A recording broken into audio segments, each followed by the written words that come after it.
Hello student. Class 8 में आज हम लोग जो है एक नया टॉपिक स्टार्ट करेंगे, test of divisibility playing with number. Chapter में हम लोगों ने लास्ट क्लास में इंपॉर्टेंट कॉन्सेप्ट पढ़े थे। आज जो हम लोग कॉन्सेप्ट पढ़ेंगे वो है टेस्ट ऑफ डिविजिबिलिटी। अब देखिए, इसमें से कुछ कॉन्सेप्ट जो है आप ऑलरेडी अपने जूनियर क्लासेस से ही जानते आ रहे हैं, बट अब क्या है ना, हम उन कॉन्सेप्ट को प्रूफ के साथ पढ़ेंगे कि आखिर वो कॉन्सेप्ट क्यों लाया गया था। ठीक है। अब जैसे आपने क्लास अपने जूनियर क्लासेज में पढ़ा है ना कि हम जो है एक नंबर को अगर बिना डिवीजन के चेक करना चाहते हैं कि वो नंबर 10 से डिविजिबल है या नहीं, तो उसके लिए हम क्या करते हैं कि जो मेरा नंबर है वो 10 से डिविजिबल कब होगा, जब उसके यूनिट प्लेस पे जीरो होगा। ये हम ऑलरेडी बचपन में हम लोग को बताया भी गया था कि अगर एक नंबर को चेक करना है कि वो नंबर मेरा 10 से डिविजिबल है या नहीं, तो हम सिंपली क्या चेक करेंगे कि उस नंबर के यूनिट प्लेस पे जीरो है या नहीं। अगर उसके नंबर के यूनिट प्लेस या वंस प्लेस पे जीरो है तो हम बोलेंगे कि वो नंबर मेरा 10 से डिविजिबल है। बट अब एक क्वेश्चन राइज होता है कि हम ऐसा क्यों बोलते थे, है ना। तो उसका उसका उस क्वेश्चन का जो आंसर है हम लोग अब क्लास 8 में पढ़ सकते हैं। ठीक है। अब आप देखिए कि अगर आप बहुत ध्यान देंगे तो हम लोगों ने इसमें जो सबसे पहला कॉन्सेप्ट पढ़ा था वो एक्सपैंडेड फॉर्म था, है ना। एक्सपैंडेड फॉर्म भी बोलते हैं। ठीक है। और अभी आपकी बुक में इसको एक और नाम से हम लोगों ने इस बुक में देखा था। ठीक है, जनरल फॉर्म। ठीक है, एक्सपैंडेड फॉर्म। ठीक है, ये हमने ऑलरेडी पढ़ रखा था। ठीक है। तो एक्सपैंडेड फॉर्म में क्या था हमारा,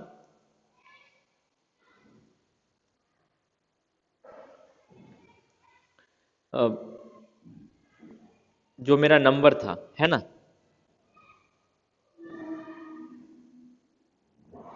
जो मेरा नंबर था वो जनरल फॉर्म या एक्सपेंडेड फॉर्म में हम लोगों ने ऑलरेडी पढ़ रखा था, जनरलाइज फॉर्म या एक्सपेंडेड फॉर्म में। तो 52 है जनरलाइज या एक्सपेंडेड फॉर्म, ये है।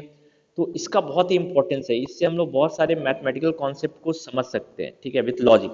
अब जैसे देखिए, ये पता करना है कि एक अगर मैं नंबर दे दूं, फॉर एग्जांपल ये नंबर मैं आपको दे रहा हूँ। अब हमको चेक करना है ये नंबर 10 से डिविजिबल है या नहीं, तो मुझे तो इसके लिए डिवाइड करना पड़ेगा। बट अगर मैं थोड़ा सा एक्सपैंडेड फॉर्म के कॉन्सेप्ट का यूज करूँ ना, तो मुझे इसका सॉल्यूशन इजीली मिल जाएगा। कैसे, वो देखिए। इसका एक्सपैंडेड फॉर्म क्या होगा, 5 into 1000 plus 8 into 100 plus 2 into 10 plus 9, है ना। ये इसका क्या है, एक्सपैंडेड फॉर्म है। ओके। सो इस एक्सपैंडेड फॉर्म से हम बता सकते हैं कि ये नंबर मेरा जो है वो 10 से डिविजिबल है या नहीं। 10 से डिवाइड होने का मतलब क्या है, अब आप थोड़ा सा अपने एल्जेब्रिक एक्सप्रेशन को अगर रिकॉल कीजिए, एल्जेब्रिक एक्सप्रेशन में हमने इस तरह का फॉर्म पढ़ा था। तो इस तरह के फॉर्म को हम लोग इस तरह भी लिख सकते हैं, a by C plus B by C, इस फॉर्म में लिख सकते हैं ना। तो हम इसी कॉन्सेप्ट का यूज करते हैं। देखिए, ये a है प्लस b है प्लस c है प्लस d है। तो और हम इसको किससे डिवाइड कर रहे हैं, 10 से। तो हम इसको क्या लिख सकते हैं, अगर आपको याद हो तो हम ये जो अभी हमने कॉन्सेप्ट देखा उसके बेसिस पे हम जो है इसको लिख सकते हैं, 5/1000/10 plus 8 into 100/10 plus 2 into 10/10 plus 9/10। अब आपको देखिए कि ये नंबर मेरा 10 से अगर डिविजिबल होगा तो हर एक पार्ट को 10 से डिवाइड होना पड़ेगा। ये पार्ट तो 10 से डिविजिबल है, क्योंकि जो क्वेश्चन आ रहा है वो आपका नेचुरल नंबर आ रहा है कि ये कितने के बराबर आएगा, 500 प्लस ये भी 10 से डिविजिबल है, क्यों, 80 आ रहा है। ये भी 10 से डिविजिबल है, क्यों, 2 आ रहा है। बट ये पार्ट जो है ये नेचुरल नंबर के फॉर्म में नहीं लिख सकते, ये फ्रैक्शन के फॉर्म में ही होगा, 9/10। तो यहां से हम ये बोल सकते हैं कि 9 जो है वो 10 से डिविजिबल नहीं है। यानी कि 9 यहाँ पे क्या है, यूनिट प्लेस, यानी कि यूनिट प्लेस जो है वो 10 से डिविजिबल नहीं है। अगर यूनिट प्लेस आपका 10 से डिविजिबल होगा तो मेरा नंबर भी 10 से डिविजिबल होगा। तो यूनिट प्लेस पे 9 है, तो इससे आपको साफ पता चल रहा है कि 9 मेरा 10 से डिविजिबल नहीं है, तो मेरा नंबर भी 10 से डिविजिबल नहीं होगा। तो यहां से हमने क्या कंक्लूजन निकाला कि जो मेरा यूनिट प्लेस है, यानी कि अगर कोई भी नंबर है A B C D E, तो इस नंबर के यूनिट प्लेस पे क्या है, इस नंबर के यूनिट प्लेस पे ई है, तो हम ये बोलेंगे कि इसका अगर यूनिट प्लेस वाला नंबर ई से डिविजिबल होगा तो मेरा ये नंबर भी 10 से डिविजिबल होगा। यानी कि क्यों, ये 10,000 प्लेस पे है तो a इंटू 10,000 यानी 10⁵ प्लस b इंटू 10⁵, सॉरी ये 4, b⁻10⁻³ plus c into 10⁻² plus d into 10⁻1 plus e। अगर ये नंबर 10 से डिविजिबल है तो हर एक को 10 से डिविजिबल होना पड़ेगा। So 10 raised to power 4 by 10 plus b into 10 raised to power 3 by 10 plus c into 10 raised to power 2 by 10 plus d into 10 raised to power 1 divide by 10 plus E by 10। हम ऐसे लिख सकते हैं ना।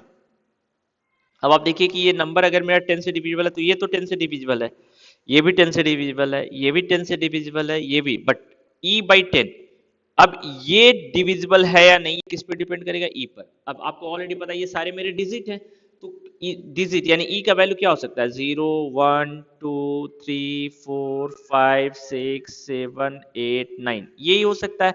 अब कौन सा ऐसा डिजिट है जो 10 से डिविजिबल है, ये सारे तो 10 से डिविजिबल नहीं है, सिर्फ जीरो ही है जो 10 से डिविजिबल है, यानी कि ई का वैल्यू सिर्फ क्या हो सकता है, जीरो।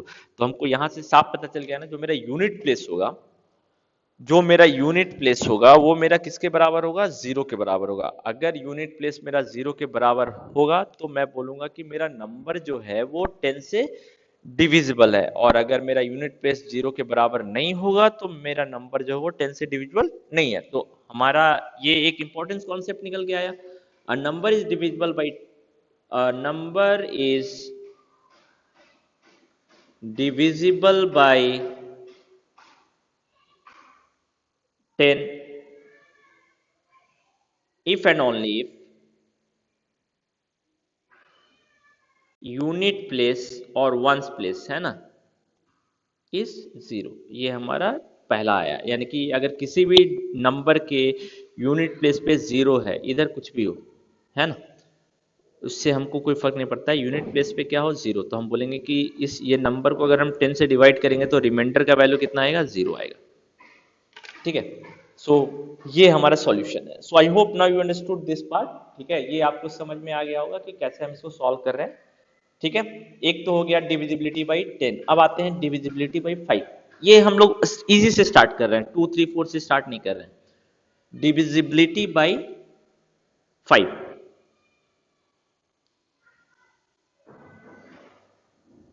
5 से एक नंबर डिविजिबल है या नहीं ये हमको चेक करना है।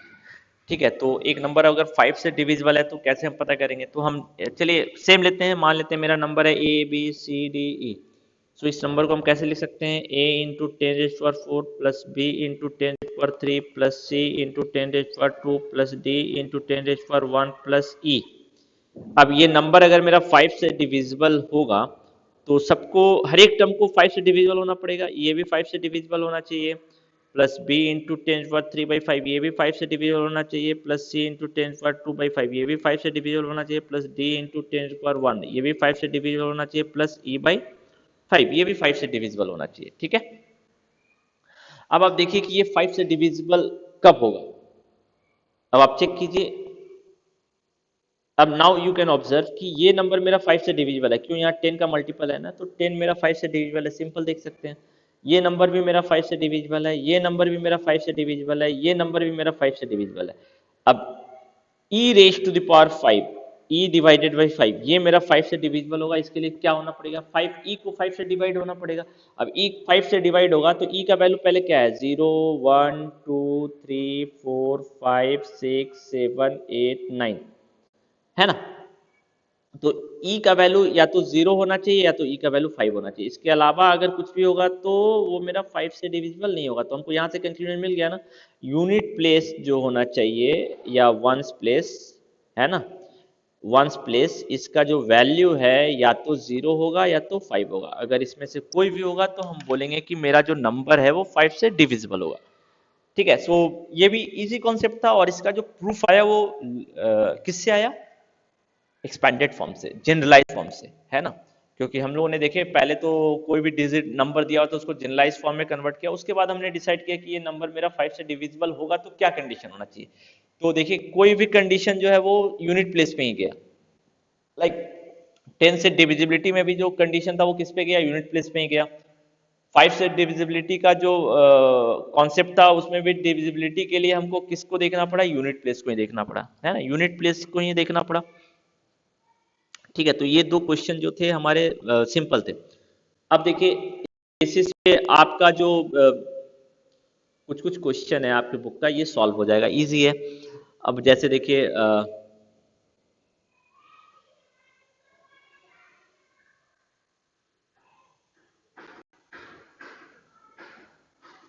ओके,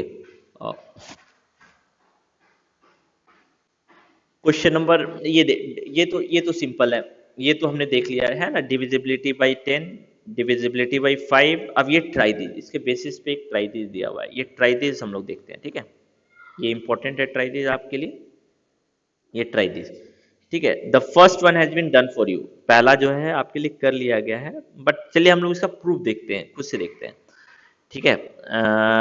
क्या बोल रहा है, if the division n divided by 5 leaves remainder of 3, यानी n को आप 5 से डिवाइड कर रहे हैं तो रिमाइंडर क्या आ रहा है 3, what might be the ones digit of n, तो वंस डिजिट n का क्या होगा, यानी यूनिट प्लेस पे n के क्या होगा, क्योंकि n हो सकता है 2 digit, 3 digit, 4 digit, 5 digit, 6 digit, 7 digit का नंबर हो।